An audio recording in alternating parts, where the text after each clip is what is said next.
Salut, c'est Hugo. Cette semaine, on va parler d'environnement en France, de Où est Steve, d'une nouvelle canicule qui arrive, du cerveau connecté d'Elon Musk et de FaceApp qui inquiète. Notre première actu, c'est donc le changement de ministre de la Transition écologique. Elisabeth Borne, la ministre chargée des Transports, a succédé à François de Rugy. Il a démissionné mardi après une série de révélations de Mediapart au sujet de ses dépenses. Elisabeth Borne est désormais à la fois ministre des Transports et ministre de la Transition écologique et solidaire. Le truc, c'est que 6 Français sur 10 ne lui font pas confiance pour faire de la cause environnementale une priorité de son action, d'après le baromètre BVA pour La Tribune, RTL et Orange.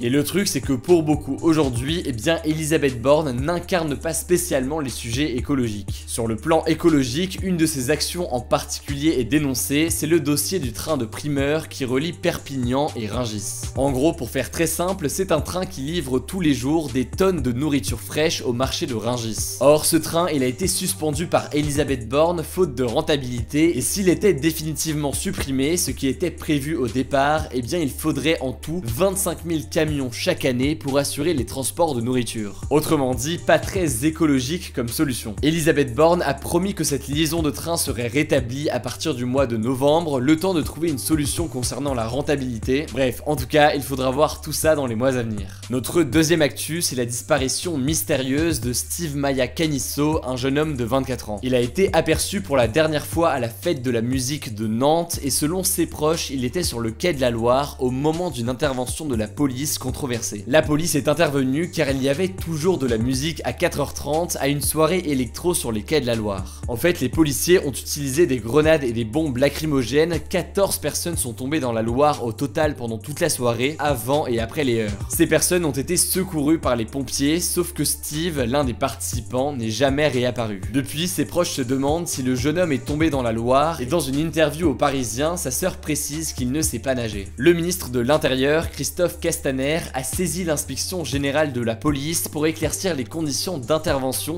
de ce soir de fête de la musique, notamment concernant l'utilisation de gaz lacrymogène et de grenades en pleine nuit au bord de la Loire. L'enquête devra donc déterminer si l'intervention était disproportionnée, comme le rapportent de nombreux témoins qui étaient là sur place. Une enquête a aussi été ouverte par le parquet suite à une plainte collective de 85 participants à la fête de la musique. Un rassemblement était organisé hier à 15h30 pour demander où est Steve et des affiches ont été placardées dans Nantes avec cette question. En tout cas, certains témoins et proches dénoncent un manque d'action du gouvernement et un manque de mobilisation plus généralement. Promis, de notre côté, on suivra l'évolution de la situation dans les jours à venir, notamment sur Instagram. Troisième actu, elle est de retour à partir d'aujourd'hui ou en tout début de semaine prochaine, je parle de la canicule. Selon Météo France, elle durera de 3 à 15 jours en fonction des régions et c'est le deuxième épisode caniculaire de cet été. Le premier épisode, qui avait lieu en juin, avait fait au moins 4 morts et c'est un bilan nettement inférieur à celui de la canicule de 2003 qui avait fait 15 000 morts en France en moins d'un mois. Depuis 2003, aucune autre vague de chaleur n'a fait autant de morts, notamment grâce à la mise en place du plan national canicule qui comporte 4 niveaux et permet notamment de diffuser des messages de prévention ou encore la mise en place de lieux pour se rafraîchir. Cela dit, ce nouvel épisode de canicule va accentuer la sécheresse en France et depuis jeudi, au moins 67 départements doivent respecter des mesures de restriction d'eau. Certains sont en partie en état de crise et seuls les usages prioritaires comme la santé ou l'accès à l'eau potable y sont autorisés. En gros, si vous avez une piscine,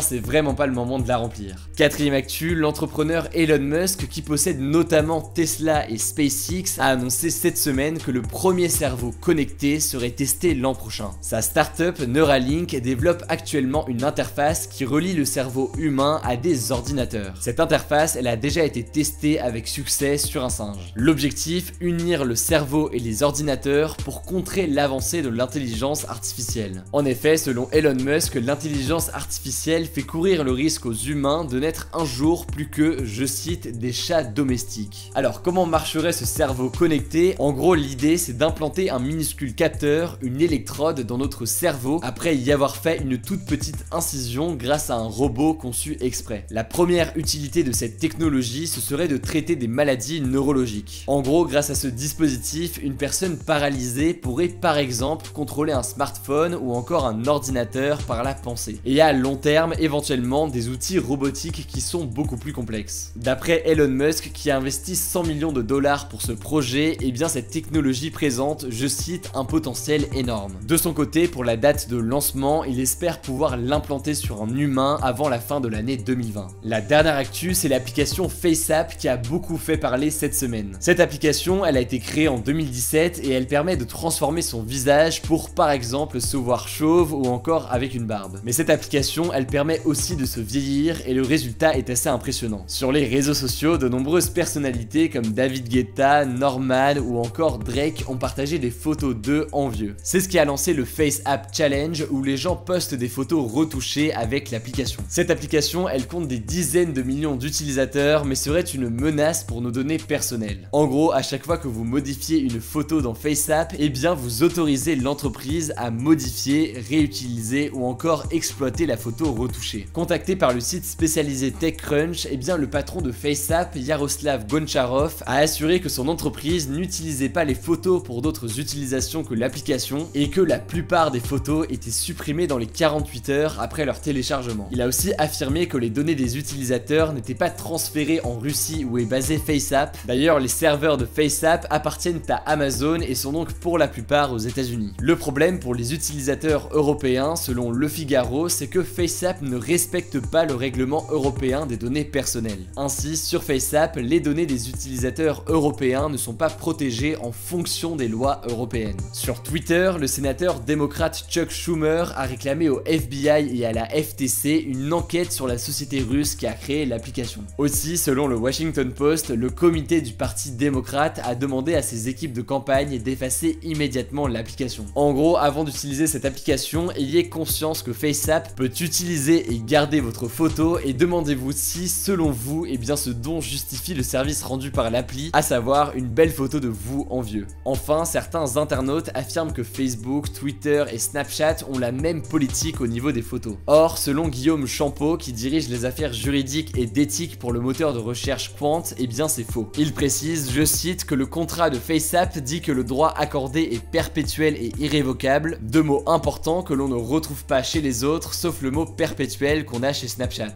En tout cas, vous le savez, pour tous ces sujets, on va vous tenir au courant dans les jours à venir sur Instagram, dans les résumés quotidiens de l'actualité qu'on poste tous les jours à 18 h. C'est la meilleure façon d'être informé efficacement et facilement. Le nom du compte, c'est Hugo Décrypte, donc pensez à vous abonner si jamais c'est pas encore le cas. Le débat de la semaine, c'est le suivant: êtes-vous inquiet du cerveau connecté développé par Elon Musk? Pour participer au débat, c'est très simple, comme d'habitude, ça se passe à l'aide de la petite fiche qui s'affiche en haut à droite. Vous pouvez voter oui, non, sans opinion. Évidemment, je vous invite aussi à en débattre dans les commentaires. Écoutez, je crois que j'ai tout dit, pensez à vous abonner à la chaîne YouTube si jamais c'est pas encore le cas. On se dit à très vite.